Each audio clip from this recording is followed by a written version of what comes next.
जोरदार तालियां बजाइएगा। हास्य का वो हिमालय आपके सामने ला पा रहा हूं। प्रायः हास्य कवियों की भूमिका बनाना मेरे लिए कठिन हो जाता है, क्योंकि वे मेरे अग्रज हैं और उनकी बहुत लंबी यात्रा हिंदी के योगदान के लिए, हिंदी के उत्कर्ष के लिए, हिंदी के उत्थान के लिए है। ये उनका बड़प्पन है कि उन्होंने काव्य विधा अपनी व्यंग्य चुनी, हमें हंसाने का सबसे कठिन ठेका अपने कांधे पर लिया। इसलिए वो सबसे ज़्यादा तालियों के हकदार होते हैं, क्योंकि उन्होंने सबसे कठिन काम जो आपके और हमारे चेहरे पर मुस्कान सौंपने का किया है। जोरदार तालियां एक बार डॉक्टर पंकज प्रसून जी के लिए। बहुत बहुत धन्यवाद कुलदीप कलश। सबको बुलाने के लिए एक ही संचालक आता था, मुझे बुलाने के लिए दो दो संचालकों को लगना पड़ा है। इससे पता चलता है कि मुझे कितनी गंभीरता से लिया जा रहा है। और अभी शहबाज तालिब बता रहे थे कि मैं नेपाल गया था। मैं सच में नेपाल गया था। हालांकि आप शहबाज जी को देखे थे, खुद ये ओली जैसे लगते हैं, है ना, एकदम जैसे लगता है ओली बैठे हैं बगल में। लेकिन मैं नेपाल गया था, चश्मा वहीं से मैं लेके आया था। वहाँ गया तो एक लड़की ने मुझे पकड़ लिया, बोले कि बहुत अच्छे कवि हो, हमारी सुंदरता पे कुछ लिखो, नेपाली लड़की का सौंदर्य। मैंने कहा ठीक है मैं लिखता हूँ। मैंने लिखा 2 लाइनें। अगर लगे वाकई में नेपाली लड़की ऐसी ही हो सकती है तो खूब ताली बजाना। मैंने लिखा कि चिपटी चिपटी नाक तुम्हारी, देखिए श्रृंगार, चिपटी चिपटी नाक तुम्हारी, कटी कटी सी आंखें, चिपटी चिपटी नाक तुम्हारी, कटी कटी सी आंखें, और कैसे इनको झील कहें, क्या घंटा इनमें झांकें। ये हमारा श्रृंगार है। हम लोग ऐसे ही लिखते हैं, हम रियलिटी लिखते हैं। सामने आदरणीय पत्रकार महोदय बैठे हुए हैं। मुझे पता नहीं क्यों एक चीज़ मैं आपसे कहना चाहता था, आज सोच रहा हूँ कह दूँ। 15 अगस्त को शराब बंद रहती है, 16 तारीख को अखबार नहीं आता, 2 अक्टूबर को भी शराब बंद रहती है, 3 अक्टूबर को अखबार नहीं आता, 26 जनवरी को शराब बंद रहती है, 27 जनवरी को अखबार नहीं आता। तो मुझे ऐसा लगता है बच्चों, क्या ये पत्रकार बिना पिए खबरें नहीं लिख पाते क्या? नहीं, ये सवाल बार बार मेरे दिमाग में आता है, आखिर ऐसा होता क्यों है? ये तारीखें आपको क्यों याद है? तो ये पत्रकारों की दुनिया है। नहीं, ये आप पता करिएगा, अपने संपादक जी से पूछिएगा कि ऐसा, मुझे तो यही रीजन पता चलता है कि ऐसे ही होगा कुछ। अच्छा, बहुत सारे कवियों ने पढ़ा, तमाम तरीके की कविताएं पढ़ी गईं, तमाम तरीके का श्रृंगार पढ़ा गया। मैं बताऊं बच्चों, भी बहुत सारे बच्चे ताली नहीं बजा रहे थे, मुझे आज अध्यक्षता सौंप दी गई। मैं ओपनर हुआ करता था, मुझे सबसे लास्ट में, एक बार मैं लास्ट में काव्य पाठ कर रहा था तो 2 ही लोग बैठे थे, जैसे आप लोग जा रहे थे वैसे उठ गए, 2 लोग बचे थे। हमने कहा भैया आप लोग भी जाओ, बोले जल्दी करो, मैं लाइट वाला हूँ, या टेंट वाला है। एक बार काव्य पाठ कर रहा था, एक ही श्रोता बैठा हुआ था, तो मैंने कहा भैया आप भी जाओ, आप क्यों बैठे हुए हो? तो उसने कहा कि अगर किसी तबेले में 100 भैंसें हैं और 99 भैंसें अगर भाग जाएं तो क्या एक भैंस को चारा नहीं खिलाओगे? मैंने कहा नहीं, बात तो एकदम सही कही है। मैंने काव्य पाठ किया, मैंने जबरदस्त पढ़ा, करीब 1 घंटा पढ़ता रहा, बेहोश हो गया। वो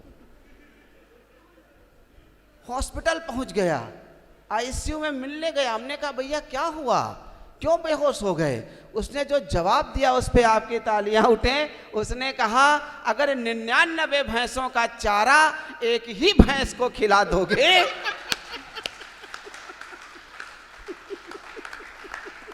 वाह, तो यही होगा। मैं ऐसा कुछ नहीं करूंगा। प्रिंसिपल साहब बैठे हुए थे, जैसे शिखा जी का काव्य पाठ खत्म हुआ वो चले गए।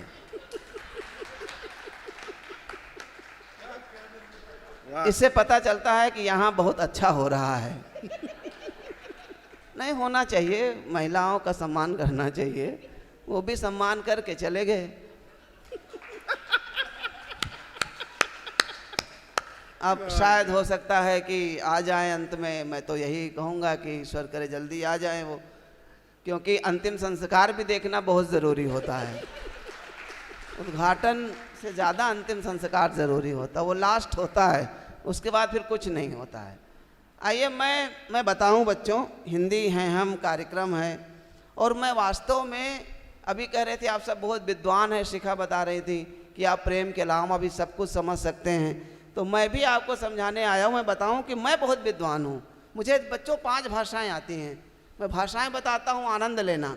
मुझे राजभाषा आती है, मुझे राष्ट्रभाषा आती है, मुझे मातृभाषा आती है, मुझे संपर्क भाषा आती है, 5वीं मुझे हिंदी भाषा आती है। 5 भाषाएं आती मुझे, और मुझसे ज़्यादा भाषाएं दुनिया में एक ही व्यक्ति को आती हैं, वो हमारे प्रदेश के मुख्यमंत्री योगी आदित्यनाथ जी हैं। क्योंकि वो कहते हैं जो जिस भाषा में समझेगा उसको उस भाषा में समझाऊंगा। अब इतने सारे अभी तालियां नहीं बज रही थी। असल में आप क्रिश्चियन कॉलेज के स्टूडेंट्स हैं, मैं जानता हूं। आप सबका एडमिशन, जितने बच्चे यहाँ बैठे हुए, यहाँ एडमिशन मिलना आसान नहीं होता है। अच्छी खासी मेरिट लानी पड़ती है, तब आपका एडमिशन होता है। तो आपका आईक्यू लेवल थोड़ा अलग है। मैं उस आईक्यू लेवल को समझ सकता हूं कि आप लोग सुनने क्या आए हैं वास्तव में। अभी तक जो ताली नहीं बजा रहे थे उन सब के लिए मैं 4 पंक्तियां पढ़ता हूं और आपके आईक्यू लेवल की पढ़ता हूं, सुनिएगा। कि सुकूने नक्श के दौरे जुनू मजमू सजा दीजिए।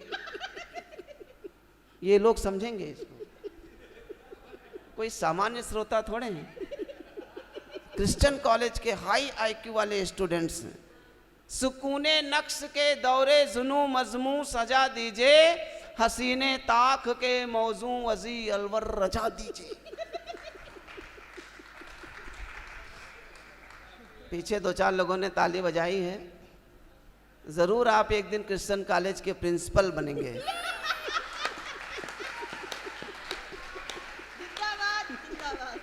फिर से सुनाता हूं। सुकूने नक्श के दौरे जुनू मजमू सजा दीजिए, हसीने ताक के मौजू अजी अलवर रजा दीजिए। मैं लिखकर अब तलक इसको समझ पाया नहीं साहिब, अगर समझे नहीं हो आप भी ताली बजा दीजिए।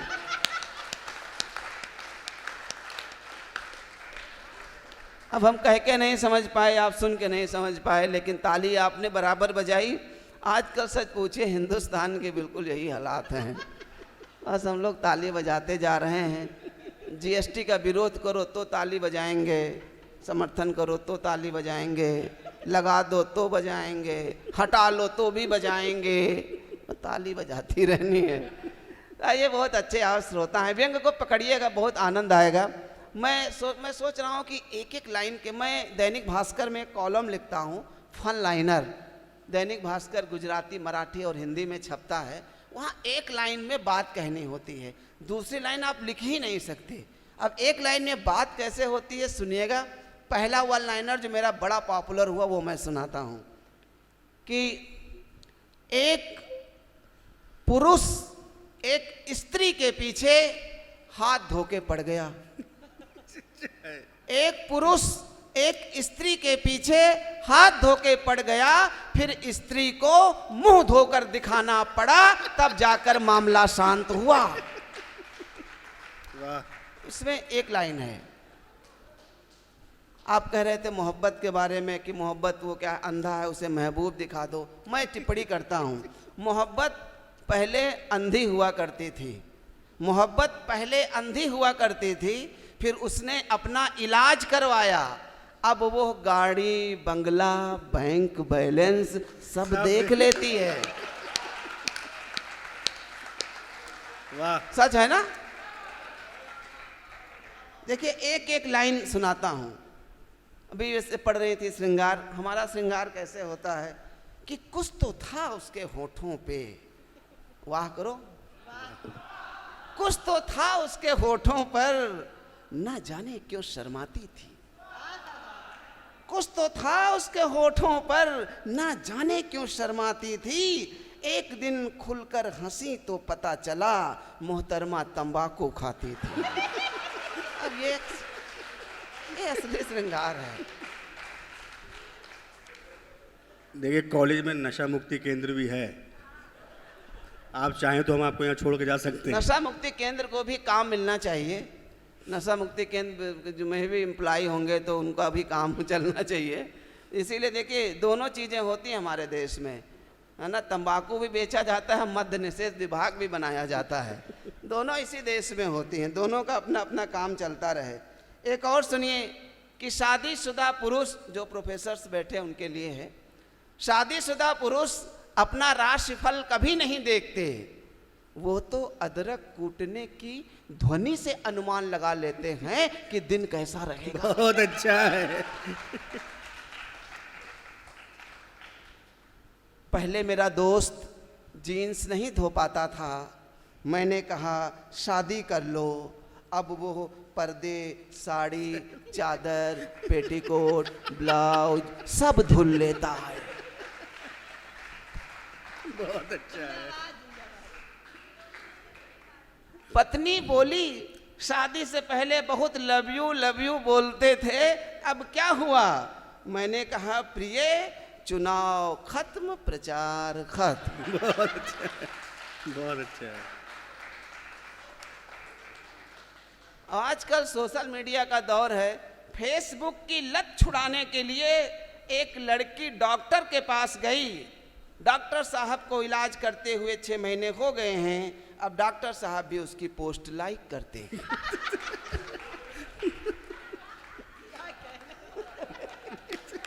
जिंदाबाद। एक बार अच्छी ताली बजा दीजिए, एक ही लाइन है, दूसरी कोई नहीं। और थोड़ा और बढ़ाता हूँ, थोड़ी और, दो चाचा भी चूहों पे बता रहे थे, मैं सच में दवाएं बनाता हूँ CDRI में। 2 तरीके की दवाएं होती हैं। जब मैं वहाँ पर रहता हूँ लैब के अंदर तो तन की दवा बनाता हूँ, जब आपके समक्ष आता हूँ तो मन की दवा बनाता हूँ। ज़्यादा अंतर नहीं होता है। जो वैज्ञानिक होता है वो पावर पॉइंट प्रेजेंटेशन देता है, लेकिन दोस्तों कवि को पावर पॉइंट की ज़रूरत नहीं रहती है, क्योंकि उसके पॉइंट में ही पावर होता है। क्या कहने। अगर पॉइंट में पावर नहीं है तो पावर पॉइंट का कोई मतलब नहीं होता है। तो हम लोगों ने एक बार एक ऐसी दवा बनाई जिसे खा करके 45 की महिला 25 की लगने लगे। बहुत बढ़िया दवा आई, मार्केट में आ गई, लेकिन एक भी टेबलेट नहीं बिकी, एक भी टेबलेट नहीं बिकी। तो पूरा सर्वे हुआ कि भाई आखिर दवा बिक क्यों नहीं रही, इतनी इंपॉर्टेंट दवा। तो सर्वेयर ने निष्कर्ष निकाला कि दवा इसलिए नहीं बिक रही है सर, क्योंकि कोई भी महिला खुद को 45 का मानने को तैयार ही नहीं है, कैसे बिकेगी दवा। तो ये भी दिक्कत आती है। दवा बनाना आसान है, उसको बेचना एक अलग तरीके का काम होता है। अभी ये चूहिया वाली घटना बता रहे थे, एकदम सही घटना है। एक और घटना मैं बता देता हूँ। कुलदीप कलश जी और मुझ में एक बार बड़ा सैद्धांतिक मतभेद हो गया। ये कह रहे थे पंकज प्रसून जी, मुझे ऐसा लगता है कि प्रेम की भूख बहुत बड़ी होती है। मैंने कहा नहीं, देखिए मुझे तो लगता है कि पेट की भूख बड़ी होती है। इन्होंने उदाहरण बताए कि देखिए प्रेम के लिए लैला मजनू, रोमियो जूलियट, सीरी फरियाद, देवदास पारो कुर्बान हो गए, प्रेम की भूख बड़ी होती। मैंने कहा नहीं, पेट की भूख बड़ी होती है, वरना 2-2.5 लाख रुपए सैलरी पाने वाला ये साइंटिस्ट एक छोटे से लिफाफे के लिए यहाँ जान न दे रहा होता। तो अच्छा, ये अब सैद्धांतिक मतभेद थे, चीजें पंकज भाई, डिसाइड नहीं हो पा रही थी। पंकज भाई इधर इधर इधर, आज लिफाफा है ही नहीं, है ही नहीं। तो आप ICU वार्ड यहीं बना दो। अब चीजें डिसाइड नहीं हो पा रही थी कि भाई अब क्या किया जाए। तो जब कोई चीज सैद्धांतिक रूप से उसका निर्णय नहीं हो पाता है तो प्रैक्टिकल लगाना होता है। अब हमारे लैब में चूहे और चूहिया दोनों एक केज में बड़े प्रेम से रहते थे। हमने चूहे को चूहिया से अलग कर दिया और चूहे को लगातार 7 दिन तक भूखा रखा। 7 दिन के बाद हमने चूहे के सामने चूहिया रखे, बगल में चने का दाना रखा। हमने कहा अगर पेट की भूख बड़ी होगी तो चने के दाने की तरफ जाएगा, प्रेम की भूख बड़ी होगी तो चूहिया की तरफ जाएगा। उसने चूहिया को देखा, चने के दानों को देखा, फिर चूहिया को देखा और वापस अपने केज में चला गया। हमने 7 दिन उसे और भूखा रखा। 7 दिन के बाद चूहिया रखी, बगल में मटर का दाना रखा, उसने मटर के दाने को देखा, चूहिया को देखा, फिर अपने केज में चला गया। हमने 7 दिन उसको और भूखा रखा। 7 दिन के बाद हमने चूहिया रखी, बगल में सरसों का दाना रखा, उसने सरसों का दाना खा लिया। हमने कहा देखिए सिद्ध हो गया ना कि पेट की भूख आखिर प्रेम के भूख से ज़्यादा बड़ी होती है।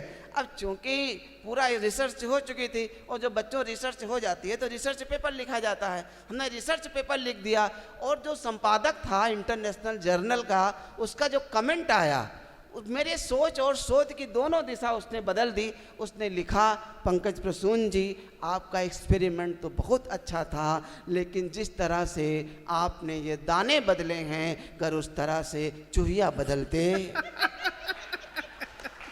बहुत अच्छा है, वाह। तो परिणाम अलग होता। एक बार लोग अच्छी ताली बजा दो, अलबत्त चटर पटर मजा नहीं आ रहा है।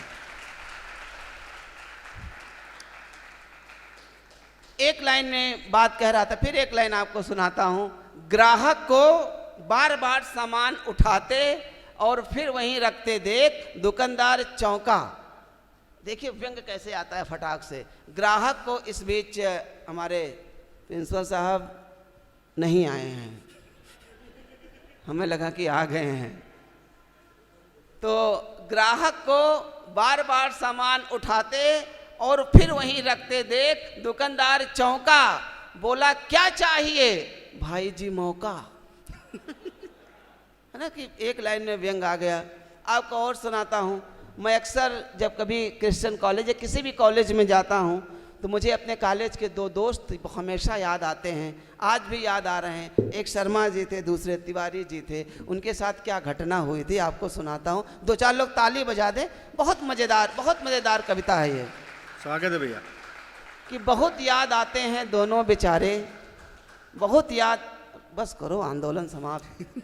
बहुत याद आते हैं दोनों बेचारे, वो शर्मा तिवारी मोहब्बत के मारे। बहुत याद आते हैं दोनों बेचारे, वो शर्मा तिवारी मोहब्बत के मारे। वो दोनों ही थे एक से प्यार करते। That was a triangular love story. क्या कहने। वो दोनों ही थे एक से प्यार करते, उसी के तसव्वुर में जीते वो मरते। वो दोनों पढ़ाई से उबे हुए थे, मोहब्बत की दरिया में डूबे हुए क्या थे। बात, जिंदाबाद। शर्मा ने उसको मोबाइल दिलाया, तिवारी ने था उसका टॉपअप कराया। वो दोनों के बाइक पे खूब बैठती थी, वो दोनों से ही गिफ्ट खूब बैठती थी। आहा। फिर एक दिन गिरा करके बिजली गई। वो देखिए द एंड कैसे होता है। फिर एक दिन गिरा करके बिजली गई, वो किसी तीसरे की थी दुल्हन हुई। वो लगा करके माथे पे सिंदूर आई, बोली कि कैसे हो ओ शर्मा भाई। क्या बात है। लगा करके माथे पे सिंदूर आई, बोली कि कैसे हो ओ शर्मा भाई। बहुत रोए उस दिन तिवारी और शर्मा, रोए बिलक कर तिवारी और शर्मा, उसे ले उड़ा कोई आशीष वर्मा। क्या बात है। ये असल कहानी होती है प्रेम की। आइए मैं आपको एक अंतिम कविता सुनाता हूँ। उससे पहले मैं चाहता हूँ, मैं व्यंग का कवि हूँ, एक आपको विशुद्ध व्यंग की कविता मैं सुना दूँ। आप सब प्राइम टाइम देखते होंगे, वहीं से एक छोटी सी क्षणिका उठाइए, सुनिएगा।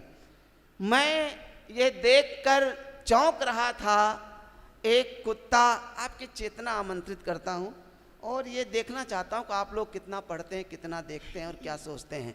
मैं ये देखकर चौंक रहा था, एक कुत्ता मेरी गली में लगातार 7 दिनों से भौंक रहा था। मैंने कुत्ते से पूछा, क्यों भौंक रहे हो, क्या चुनाव आ गया है? कुत्ता बोला, देश की दुर्दशा देख के मुझे ताव आ गया है, मैं भौंकने का विश्व रिकॉर्ड बनाना चाहता हूँ, तरीका बताइए। मैं बोला कि गिनीज बुक के दफ्तर जाइए।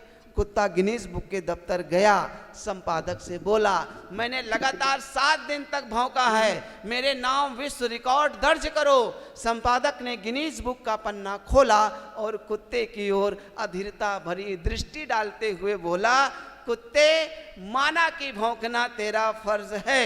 और आपकी चेतना आमंत्रित करता हूं। बोला, कुत्ते, माना कि भौंकना तेरा फर्ज है, पर माफ करना, आजकल ये रिकॉर्ड किसी न्यूज एंकर के नाम दर्ज है। वाह वाह वाह वाह वाह। किसी न्यूज एंकर के नाम दर्ज है। आइए अंतिम कविता आपकी महफिल में रखता हूं। आप सबको जाना, निकलने भी लगे हैं। वो अंतिम कविता एक ज़रूरी कविता है और मैं चाहता हूं उस कविता से इस कवि सम्मेलन का समापन हो। मैं अक्सर देखता हूं IIT चौराहे पे, तो लखनऊ यूनिवर्सिटी की लड़कियां राइट इंडिकेटर दे करके लेफ्ट को मुड़ जाती हैं। तो मुझे लगता है लखनऊ यूनिवर्सिटी में महिला सशक्तिकरण हो चुका है। मैं एक बार लड़की से कहा कि आप ये ब्रेकर पे ब्रेक क्यों नहीं लगाते, मैं देखता हूँ पैर से स्कूटी रोक देती हैं, इतनी सशक्त हो गई हैं। हमने कहा आप ये ब्रेक क्यों नहीं लगाती हैं, तो उसने कहा आप जैसे दकियानूसी पुरुषों ने हमारी ज़िंदगी में इतने ब्रेक लगाए हैं कि हम ब्रेक लगाना ही भूल गए हैं। मतलब जवाब भी कैसे कैसे देती हैं। एक मेरी बड़ी मशहूर कविता हुई, लड़कियों को लेके मैंने लिखी थी, उसका टाइटल सुन के और कविता सुन के दोनों विरोधाभासी हैं। टाइटल है लड़कियां बड़ी लड़ाका होती हैं। एक बार विवेकानंद के शिष्य ने उनसे पूछा कि गुरुजी ये बताइए दुनिया में माँ का स्थान इतना ऊंचा क्यों है, वो जो है पिता को उतना ऊंचा स्थान क्यों नहीं मिल पाया। तो विवेकानंद ने कहा कि ये 2 किलो का पत्थर ले जाओ, इसे अपने पेट में 9 दिन बांधे रहना, वापस आना, मैं इसका जवाब बताऊंगा। वो पत्थर 9 दिन या 9 घंटे नहीं बांध पाया, वापस आया, बोला गुरुजी ये पत्थर हटा लीजिए, इसका बोझ सहन नहीं होता है। तो विवेकानंद ने कहा कि आप 1-2 किलो का पत्थर 9 घंटे अपने पेट से नहीं लगा पाए, और एक माँ होती है जो इतने वजन का शिशु पूरे 9 महीने अपने पेट में रखती है। इसलिए माँ महान होती है, इसलिए माँ बड़ी होती है, शक्ति पुरुष को नहीं मिली है। सुनिएगा वो कविता, आपको बहुत हंसाया, आपने पूरा कवि सम्मेलन सुना। एक संदेश परक कविता आप यहाँ से लेके जाइएगा। शुरू करता हूँ, लड़कियाँ बड़ी लड़ाका होती हैं। सुनो दोस्तों, मैंने देखा एक लड़की महिला सीट पर बैठे पुरुष को उठाने के लिए लड़ रही थी, तो दूसरी लड़की महिला कतार में खड़े पुरुष को हटाने के लिए लड़ रही थी। मैंने दिमाग दौड़ाया तो हर ओर लड़की को लड़ते हुए पाया। लड़की जब घर से निकलती है तो उसे लड़ना होता है गलियों से, राहों से, सैकड़ों घूरती निगाहों। क्या कहने, वाह। अच्छी कविता पे आपका ध्यान चाहता हूँ। लड़ना होता है तमाम अश्लील फप्तियों से, एक तरफा मोहब्बत से, आटो में सट कर बैठे किसी मन चले की फितरत से। उसे लड़ना होता है विडंबना वाले सच से, जाने कितनों के बैड टच से। वाह वाह वाह वाह वाह।